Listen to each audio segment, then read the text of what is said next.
ഒരു വിസിറ്റർ വെബ്സൈറ്റിൽ വന്നു കഴിഞ്ഞു കഴിഞ്ഞാൽ ആൾക്ക് കൂടുതൽ ഫോട്ടോസ് അല്ലെങ്കിൽ വീഡിയോസൊക്കെയാണ് ആൾ നോക്കാം. അപ്പോൾ ഇത് ഗാലറി പാർക്കിലാണ് ഉണ്ടാവുക.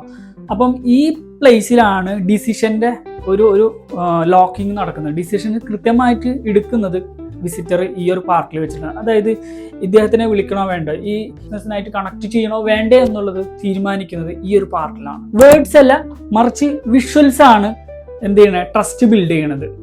അപ്പോൾ ഓൺലൈനിൽ നമ്മൾ ടെക്സ്റ്റിനേക്കാൾ അതേപോലെ തന്നെ പ്രാധാന്യം കൊടുക്കേണ്ട ഒരു സാധനമാണ് ഈ പറഞ്ഞ മാതിരി ഗാലറിയിലെ ഇമേജസ് അല്ലെങ്കിൽ വീഡിയോസ് എന്ന് പറഞ്ഞതാണ്. ഇനി നമുക്ക് ഒരു ഗാലറിയിൽ റൈറ്റ് ആയിട്ടുള്ള കാര്യങ്ങളും റോങ് ആയിട്ടുള്ള കാര്യങ്ങളും എന്തൊക്കെയാണ് നമുക്ക് നോക്കാം. അതിൽ ഒന്നാമതായിട്ട് വരുന്നത് റാൻഡം ഇമേജസുകളൊക്കെ റാൻഡം ആയിട്ടായിരിക്കും അപ്ലോഡ് ചെയ്യും. ഇമേജസുകൾ കാണാൻ നല്ല രസം ഉണ്ടാവും, പക്ഷേ ഇതൊരു ബന്ധമൊന്നും ഉണ്ടാവില്ല. കുറെ എന്തോ ഇമേജസുകൾ ഉണ്ട് എന്നുള്ളത് മാത്രമാണ്. No specific project. ഈ ഇമേജസുകൾ എന്തിന്റെ പ്രൊജക്ടിന്റെ അണ്ടറിലാണ് വരുന്നതെന്നൊന്നും അറിയില്ലല്ലോ. കുറച്ച് നേരത്തെ പറഞ്ഞവര് പരന്ന് കെടുക്കുന്നുണ്ടാവും. മൂന്നാമത്തത് നോ ഡീറ്റെയിൽസ്. ഒരു ഡീറ്റെയിൽസ് ഇല്ല. ഈ പ്രോജക്റ്റിന്റെ ഇമേജസുകൾ ഏത് പ്രോജക്റ്റിന്റെ ആണ്, എന്താണ് ടൈപ്പ്, അതിന്റെ ആയിട്ടുള്ള ചെറിയ രീതിയിലെങ്കിലുള്ള ഒരു ഡീറ്റെയിൽസ് അതിലുണ്ടാവില്ല.